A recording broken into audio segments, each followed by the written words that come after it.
Baik, perkenalkan nama saya Grace Adelina Novandoki dengan NPM 332002. Tujuan saya membuat video ini untuk memenuhi tugas mata kuliah saya, yaitu problematika pembelajaran biologi.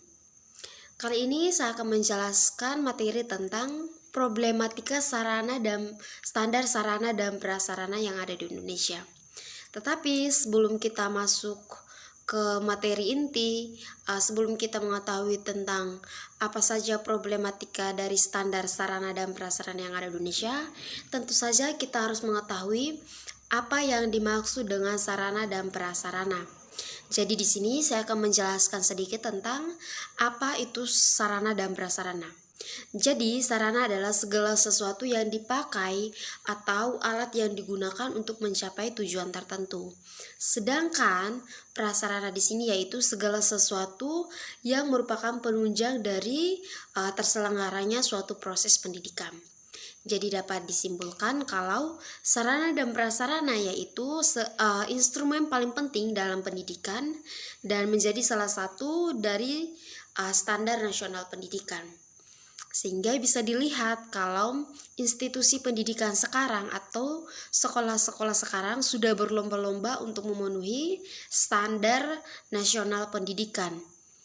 Jika standar nasional pendidikan ini tercapai, maka kualitas pendidikan atau target yang diinginkan dapat tercapai dengan sempurna.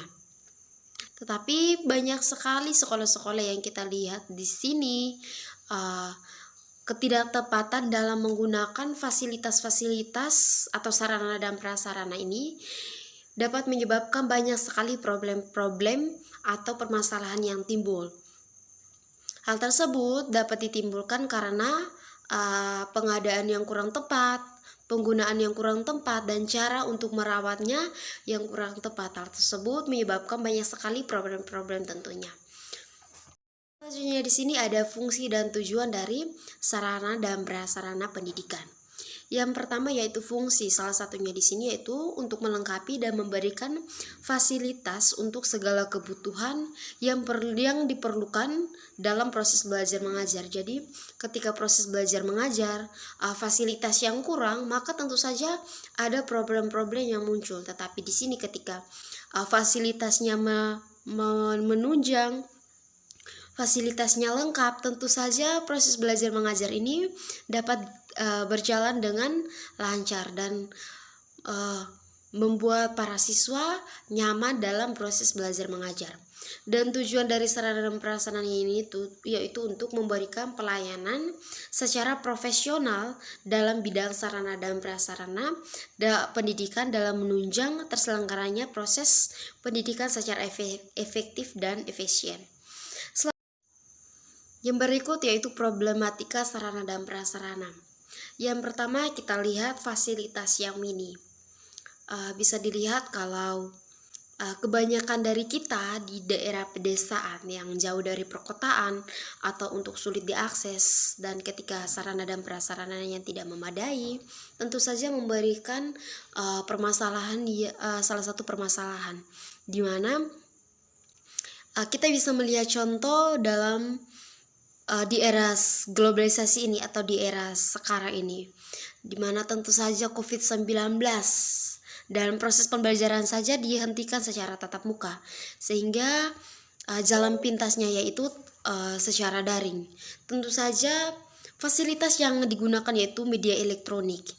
Banyak sekali pedesaan, banyak sekali daerah yang terpencil yang jaringannya kurang memadai, kuota internet yang kurang, atau HP saja yang belum dipegang oleh para peserta didik, tentu saja membuat proses belajar mengajar ini terhambat, sehingga ini adalah salah satu problematika atau permasalahan dari sarana dan prasarana.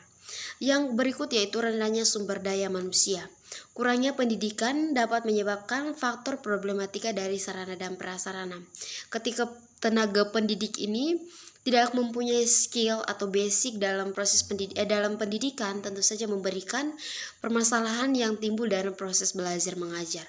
Selanjutnya di sini ada perawatan yang buruk. Artinya ketika kita menggunakan fasilitas-fasilitas dari sekolah, tetapi sikap acuh tak acuh atau ketidakpedulian atau rasa ingin peduli dengan fasilitas-fasilitas sekolah dan menghancurkan fasilitas sekolah tentu saja akan menyebabkan problem atau permasalahan yang kita temui. Hal tersebut disebabkan karena banyak sekali kurang kesadaran dari para peserta didik, tenaga pendidik, dan oknum-oknum dari atau kepala-kepala dari pengurus sekolah tersebut. Selanjutnya di sini ada solusi dari problematika dari sarana dan prasarana, yaitu koordinasi antara pemerintah pusat dan pedesaan. Jika terpenuhi atau jika ada koordinasi yang tepat, maka tentu saja sarana dan prasarana ini dapat diperhatikan lebih jelas lagi. Contoh dari sarana dan prasarana yang terpenuhi itu yaitu ruang kelas, laboratorium, ruang ibadah atau tempat ibadah terpenuhi, tempat olahraga atau tempat aula. Nah, jika terpenuhi, tentu saja proses pembelajaran ini dapat berjalan dengan lancar. Dan contoh lainnya itu dalam ruang lab atau ruang lab laboratorium. Jika sarananya atau fasilitas di dalam laboratorium itu terpenuhi, tentu saja proses belajar mengajar ini dapat berjalan dengan baik. Selanjutnya itu lab komputer. Jika ada komputer, maka minat dan bakat dari setiap siswa ini akan terpenuhi dan akan dibekali dengan adanya lab komputer.